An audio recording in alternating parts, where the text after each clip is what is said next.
you.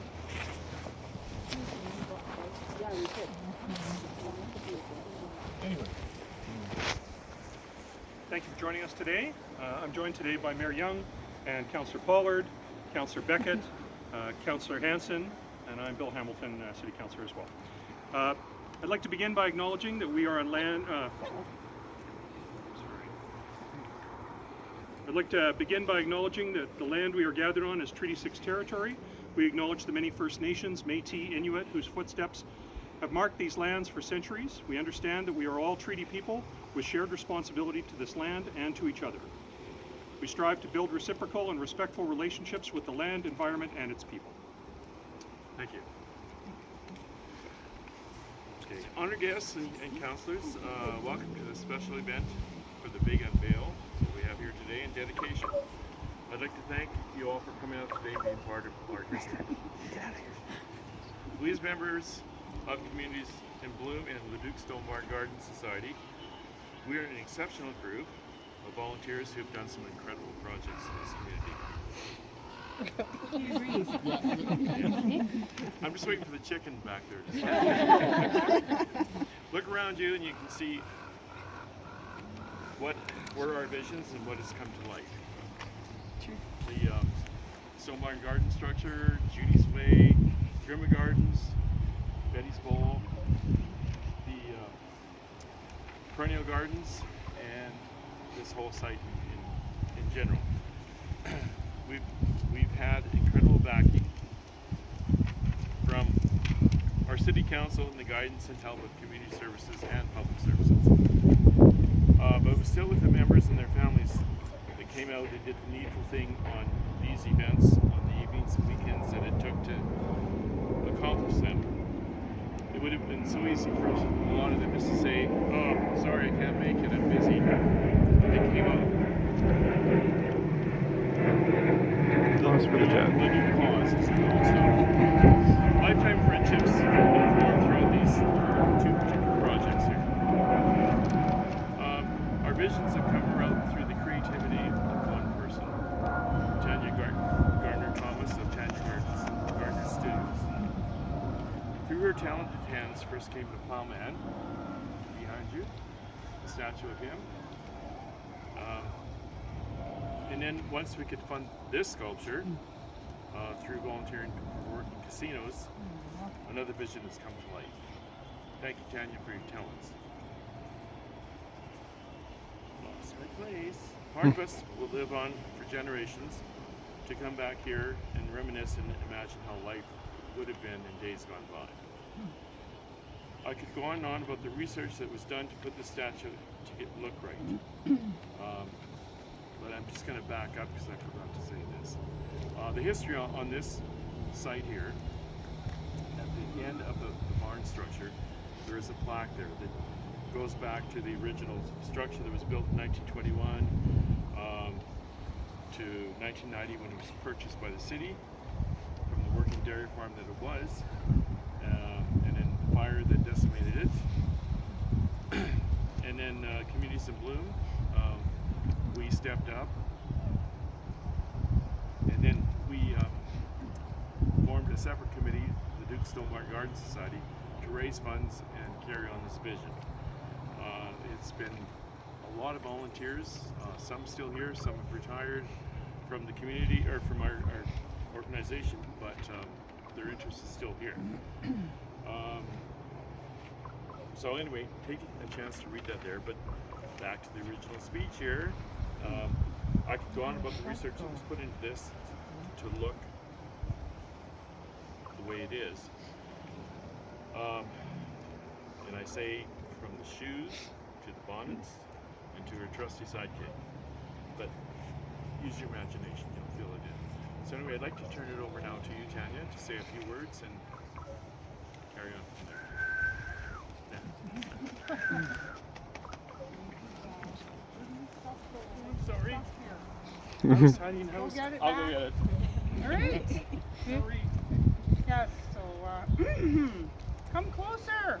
Closer. You guys are so far. Okay. Welcome to the Stone Barn Garden and the unveiling of the farm woman.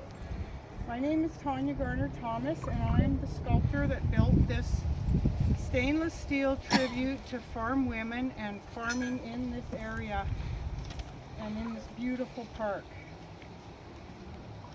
4 years ago, I got a call from Lorna asking me if I would like to do a female farmer. And it had been, how long? 11 years or 12 years since I've done the farmman, the plowman. And then along came COVID. I'll find a flat spot here. Along came COVID and delayed us for 2 more years. And then finally, we found ourselves here in February 2022. February. Looking at the sites and deciding on where we could put her. Talking about what we needed. So people usually ask me what inspires me to do a piece of art. So I thought about this a lot and I came up with 4 things.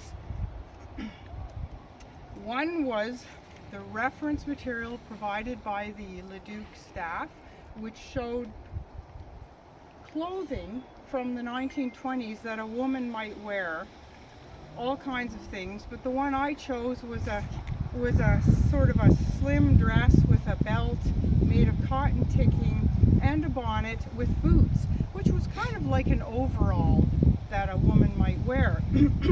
The other thing was Brad's mom, the chicken, who had a business raising chickens and eggs and selling them for to support her family and to give herself some pocket money, which that isn't of Brad's mom, but it was definitely the entrepreneur quality of that story really connected with me as an entrepreneur, and I really could get into that one. And it was also suggested a chicken might be a good image. Then there was a sculpture in Toronto which was just a swirl of steel with little rectangles cut in it. And as you walked by, you could see the flickering lights going through the rectangles, and it was so interesting, just a sheet of metal. And then the last inspiration was Rodin's Balzac, which is a poet, a cast bronze of a poet, a French poet, who's in a pose like this, and he's just integral, and he almost looks like he's going to, I just love that feeling, and I wanted to have that singular feel coming from inside the piece. So I began to draw with all these things in mind, and she came through on many drawings. She was sitting on a rock, she was holding a baby, she was chasing a chicken, she was grabbing a chicken by the neck, which didn't seem like maybe would be so good for modern world. So then she was feeding a chicken. And that one was chosen. So then we finally got to the point when I could start to build her. And it was so fun when I started to build her. I had made her legs out of 1/2-inch round bar, standing, and I had a little top part, and she was hanging from my hoist, and I put the little ends of her legs, which were just a piece of round bar. Oh, there's my chance. Every 10 minutes. Into my boots. So her feet were in my boots. It was just legs and feet. So I was so happy about this progress that I just literally did a happy dance. Then it was on to the rest of the legs, the soles of the feet, because that's what holds her up. And then I made a waistband that clicked right into the legs, because I had to make this piece in components so I could take it apart and work on each part at a time without spattering the clean, polished areas. Then I had to discover what kind of sheet metal, weight of sheet metal I could use to make the skirt. And I had some cooktop that was given to me by another sculptor, and I had polished it and cleaned it and sterilized it, and literally I needed to know what size the skirt was, so I made a wax model, which I have.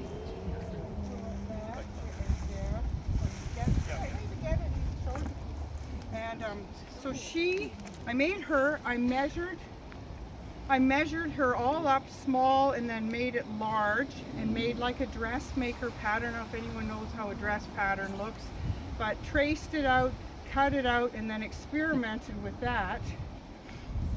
And it started to take a life of its own. I literally was just watching it happen with my hands. It just happened.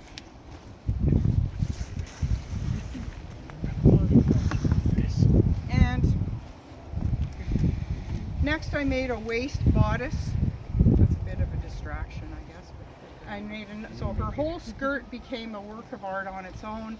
Then I made another waistband that went on top. Then I created the bodice, which this could all come apart. So she was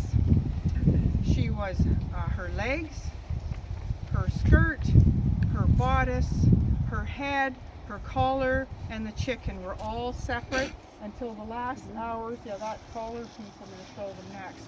Actually, that can show that around the collar. Okay. Yeah. Yeah, that's a pattern. So that collar piece is what shows you how I did patterns. Anyway, so it all came apart so I wouldn't get spatter on any of the finished parts, because you can't polish it again once you polished it the first time. Okay. Uh-oh, did I lose my Many times I had just her head in the vise, working on her eyes and her bonnet, or just her legs, on the table or upside down, and all these interesting angles that she had to get on for me to work on her in the best possible way. Okay. I also had a full-size drawing on the wall that I measured from, because I wanted just that right jaunty little angle of her skirt, which I measured and measured and measured to get just right. And then there was the chicken. Searching the internet, didn't find any didn't find a good reference, so I luckily had a calendar. So all I had to do was transpose the feathers, or the cold stainless steel, into the feathery shape of a chicken. It's been such a pleasure working with Brad and Lorna and the Stone Barn Garden Society and the City of Leduc and all other parties you mentioned. I feel very grateful for Brad and Lorna especially, tenacity on making this happen. And I'm very grateful for being involved in this beautiful space. And I really feel connected to everyone here, because I know everyone here is very heart-centered to be here at all and to care about something like this. So I'm extremely grateful and happy to have built this tribute sculpture for the farm woman. And I just want to ask, I don't know if I have time, if anyone has any questions or if there's any... Not so much a question or a comment. And so Betty Brown, the last farm woman on this property, would be so proud. Would she? I was so going to say that. I was going to say, I hope she's watching us. She would be so proud like today, it. because she was the last farm woman to live Real on this farm place. women. Yeah. I just want to interject as well. Her descendants are here. Really? Where? Are you related to Betty? Oh, I thought you were. Oh, I thought I heard somebody say grandma Her would be granddaughter's proud. here, She's a right? farm woman. There is. Some of them. Some of them are here, so just a tribute. Nice. And we were going to name her, and we went through lots of names with Tanya, with our committee, and in the end we decided if we gave her a name, then that's exactly who she was. But if we called her the farm woman, then everybody could make her be who they wanted her to be. Their grandma, their mom, their neighbor. So that's why. And at one time we were calling her the farm wife, and then Tanya and I were like, no, she's the farmer, she's the farm woman, she's not the farmer's wife. Yeah. She's the woman. Yeah. Yeah. Yeah. So, sorry, I forgot this too. my hat is off to Tasha, Community Development Manager for the City of Leduc, for your work Yay. and research, for Tanya, for what the year would look like for that era. So thank you. Back to you. I'm done. Okay, I'm so done. if you want to do the top ribbon, I'll pull the bottom ribbon, and we can. Okay, hopefully it'll hold on to what you Okay. want. Ready? 1, 2, 3. Oops, mine didn't. And I'll pull it off the back here. There she be.